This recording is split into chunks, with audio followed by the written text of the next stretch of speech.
Conjugare, Centro Português de Apoio à Pesquisa Científica e à Cultura. Acreditamos que as ciências e as artes mudam o mundo.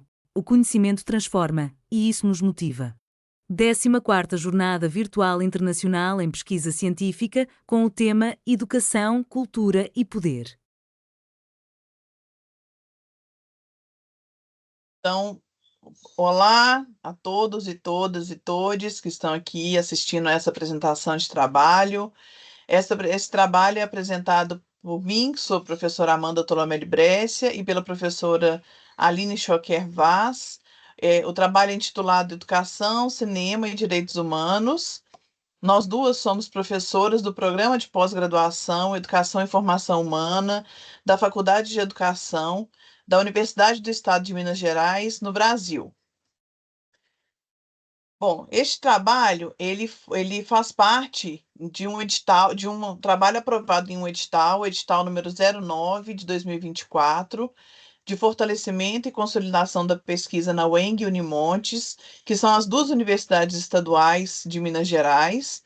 E esse projeto aprovado no edital é chamado de Direitos Humanos e Cinema nos Livros Didáticos do Ensino Fundamental. Nós fazemos parte do grupo de estudos e pesquisas em direitos humanos, educação e tecnologias digitais. Esse projeto, então, é financiado pela FAPEMIG, que é a Fundação de Amparo à Pesquisa do Estado de Minas Gerais, e nós somos professoras da Faculdade de Educação da UENG. Bom, para a gente começar a falar sobre esse assunto, vamos começar então com algumas reflexões sobre educação e cinema. O cinema nos oferece uma janela pela qual podemos nos assomar ao mundo para ver o que está lá fora, distante no espaço ou no tempo, para ver o que não conseguimos ver com nossos próprios olhos de modo direto. Ao mesmo tempo, essa janela vira espelho e nos permite fazer longas viagens para o interior, tão ou mais distante de nosso conhecimento imediato e possível. Essa é uma citação da Adriana Fresquet, que é uma autora referência em educação e cinema aqui do Brasil, é professora da Universidade Federal do Rio de Janeiro, se eu não estou errada, é da Universidade Federal do Rio de Janeiro, e é uma autora muito atuante nessa vertente, né, de educação e cinema. E a gente percebe que o cinema ele traz para a gente muita amplitude de visão, né? A gente consegue ter uma variedade de assuntos a serem trabalhados na educação através do cinema, por meio do cinema, e nos faz divagar tanto para longe quanto para dentro. Outro autor é o Marcos Napolitano, que vem nos dizer: trabalhar com o cinema em sala de aula é ajudar a escola a reencontrar a cultura ao mesmo tempo cotidiana e elevada, pois o cinema é o campo no qual a estética, o lazer, a ideologia e os valores sociais mais amplos são sintetizados numa mesma obra de arte. Então, essa é uma referência aí do Marcos Napolitano. Bom, aqui no Brasil a gente tem uma lei, que é a Lei 13.006, do ano de 2014, que versa sobre a exibição de filmes de produção nacional, constituindo-se como componente curricular complementar integrado à proposta pedagógica da escola, sendo a sua exibição obrigatória por no mínimo 2 horas mensais na educação básica. Então, essa é uma lei que veio somar a essa discussão, né, da educação e cinema, e a gente percebe que entre os educadores ela ainda é muito pouco conhecida, os educadores da educação básica. Nós podemos fazer essa afirmação porque nós temos uma pesquisa que indagou aos professores da educação básica, especificamente aqui do município de Belo Horizonte, da cidade de Belo Horizonte, se eles conheciam essa lei. Essa lei que torna, então, obrigatória 2 horas de exibição mensais de filmes nacionais, de produção nacional, na sala de aula. E a grande maioria respondeu que não conhece essa lei. Mesmo aqueles que trabalham com cinema em sala de aula não conhecem essa lei. Então, esse projeto de pesquisa vem também amparado nessa legislação para poder, como base desse projeto. Bom, outro aspecto trabalhado são os livros didáticos. E aí é importante falar sobre o Plano Nacional do Livro Didático, do livro do material didático, que é um programa nacional do governo federal, brasileiro. É uma política pública executada pelo Fundo Nacional de Desenvolvimento da Educação e pelo Ministério da Educação do Brasil, destinado então a disponibilizar obras didáticas, pedagógicas e literárias de forma sistemática, regular e gratuita às escolas. É um dos maiores programas de distribuição de livros do mundo. Atende mais de 140 milhões de estudantes, já atendeu desde sua criação, mais de 140 milhões de estudantes.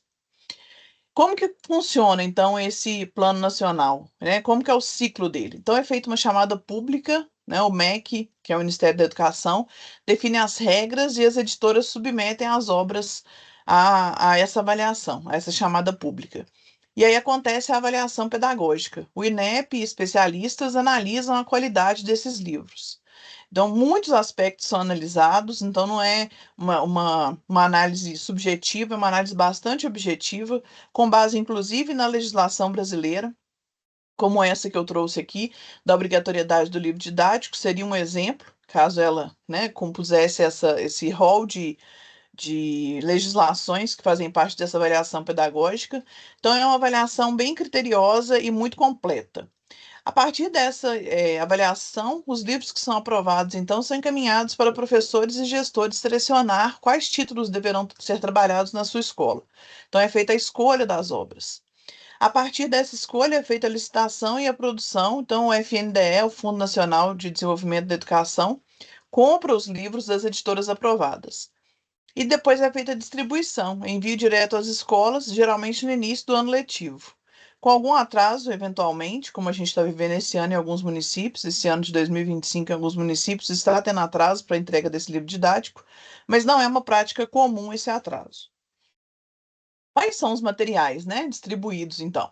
Além dos livros didáticos, né, das disciplinas de português, matemática, ciências, história, etc., a gente tem as obras literárias, que é chamado de PNLD literário, as obras pedagógicas de apoio ao professor e ao gestor da educação básica, os materiais digitais, então e-books, plataformas interativas e os recursos acessíveis em Braille, Libras e formato digital acessível. Então, é uma gama de materiais que são disponibilizados e são entregues diretamente à escola. E esses impactos, então, que o PNLD gera, né? Agora, para quem está assistindo e que não conhecia esse programa, é interessantíssimo conhecer, né? Para quem já conhece, aprofundar, porque a primeira coisa que ele faz é a democratização do acesso ao livro didático. Recordo-me, quando estudava ainda na educação básica, o quanto isso é oneroso para as famílias no início do ano. Então, terceiro ponto aqui é a redução de custos para famílias de baixa renda, porque livros didáticos são onerosos, né? Então, essa redução de custos e essa democratização do acesso de materiais, inclusive de materiais literários. A melhoria da qualidade do material escolar, que passa então por essa avaliação criteriosa, essa avaliação pedagógica, e o fomento à indústria editorial brasileira, são então impactos desse programa. Bom, meu nome é Aline Schouquer, sou professora da Faculdade de Educação da UENG e estou na pesquisa junto com a professora Amanda Tolomelli. E venho agora, então, introduzir a questão dos direitos humanos, né? Nós sabemos que os direitos humanos têm uma marca fundamental, que é a Declaração Universal de Direitos Humanos, que acontece no pós-guerra, mas existem vários estudos que vão nos dizer que a gente pode falar de direitos humanos muito antes dessa marca, dessa declaração, né, que é muito famosa. E aí tem vários filósofos e pensadores que discutem a lógica do direito na sociedade, né, nas várias sociedades, né, e isso pode ser pensado também no contexto brasileiro e deve ser pensado no contexto brasileiro. Então, a nossa ideia é pensar se nesses livros, né, a professora Amanda falou sobre o PNLD, sobre esse programa, se nesses livros existem, então, filmes e um recorte sobre o cinema que traga aí, né, temas relacionados aos direitos humanos, trabalhados de forma pontual ou transversal. E aí, então, é importante dizer que existe uma certa dificuldade, no geral, no senso comum, do entendimento dos direitos humanos, do que seria a lógica dos direitos, e muitas vezes também algumas mentiras e fake news relacionados aos direitos humanos, né? Como se direitos humanos fosse para bandido, como se direitos humanos só ajuda bandido e não ajuda, entre aspas, a pessoa de bem, e não é nada disso, né? Direitos humanos é para todas as pessoas, indistintamente, né? E obviamente que numa sociedade, as pessoas que cometem delitos ou questões, elas têm que responder por isso, mas os direitos humanos estão aí para pensar na dimensão da justiça, que elas respondam sim pelo que elas fizeram, mas de forma justa. Né? Então, é importante a gente entender esse conceito tão fundamental para a educação brasileira e pensar que, não só no Brasil, assim como na Europa, assim como em outros vários locais, os direitos humanos são necessários e fundamentais para que a gente tenha uma sociedade menos intolerante. Com o crescimento da extrema-direita no mundo, e esse desafio, né, de estar aí em várias nações consideradas poderosas de influência, os direitos humanos têm sido muito atacados, né? E também as populações de maior vulnerabilidade. Portanto, é papel do educador e da educadora tratar sobre a lógica dos direitos. Nesse sentido, então, nós estamos trabalhando com as temáticas relativas aos direitos humanos, né? Como que elas são tratadas por meio do cinema, nos livros didáticos do ensino fundamental? Em que medida as discussões sobre o cinema e sobre direitos humanos, mesmo com temáticas isoladas, estão sendo consideradas nos livros didáticos?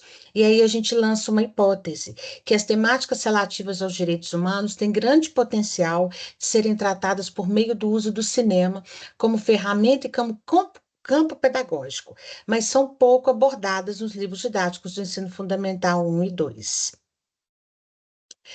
Aí, bom, então nós colocamos questões chaves para a nossa pesquisa. Como o cinema como ferramenta e campo pedagógico tem sido tratado nos livros didáticos do ensino fundamental aprovados pelo PNLD e MEC, como as temáticas relativas aos direitos humanos têm sido tratadas nos livros didáticos do ensino fundamental aprovados pelo PNLD e MEC, e como as temáticas relativas aos direitos humanos são tratadas por meio do cinema nos livros didáticos do ensino fundamental aprovados pelo PNLD e MEC. Lembrando que é uma pesquisa financiada pela FAPEMIC, que foi aprovada e que nós já iniciamos aí, né? E estamos lidando com esse material. Bom, a importância, né? É importante examinar materiais didáticos, né? No caso específico desse projeto de pesquisa, é importante para compreender em que medida as discussões sobre as temáticas relativas aos direitos humanos estão sendo tratadas por meio do cinema como ferramenta campo pedagógico nos livros didáticos do ensino fundamental aprovados pelo PNLD-MEC. Realizando tal exame, então, e compreensão elencados anteriormente, será possível verificar ainda como as temáticas relativas aos direitos humanos têm sido abordadas nos materiais por meio do cinema, e ainda como o cinema tem sido abordado como ferramenta e campo que apresenta grande potencial pedagógico para o ensino fundamental 1 e 2. Verifica-se também, com este desenvolvimento, se nas propostas de atividades contempladas nos livros didáticos é verificada a Lei 13.006 de 2014, que foi a lei que a professora Amanda explicou, que versa sobre a obrigatoriedade da exibição de, no mínimo, 2 horas de filmes nacionais por mês como componente curricular complementar, integrado à proposta pedagógica das escolas de educação básica. Este estudo contribuirá efetivamente para o desenvolvimento de novos materiais didáticos, para a melhoria desse desenvolvimento, no que tange à utilização do cinema, também auxilia os professores a refletir sobre as questões ligadas à teoria prática em sua formação continuada e prática profissional, contribuindo para a melhor compreensão e sistematização e análise dos docentes de outros materiais didáticos. A ideia é qualificar a educação básica e esse tipo de material, fazendo o recorte do cinema e dos direitos humanos. A articulação possível e necessária da universidade com a comunidade, então a ideia também da pesquisa, mas a extensão também é dada, e da contribuição da pesquisa em relação a essas práticas pedagógicas, né? A ideia de contemplar a temática dos direitos humanos, do cinema e da educação básica, possibilitando maior aproximação da escola com a universidade, tanto pelos materiais didáticos propostos como produtos, quanto pelo podcast que será desenvolvido. Bom, aqui então existe uma abordagem metodológica e que nesse momento, né, nós estamos aí na análise dos livros, então a gente está trabalhando aí no recorte desses livros, porque são muitos, né, colocados e a gente vai definir aí por temas, por áreas e por amostragem, né?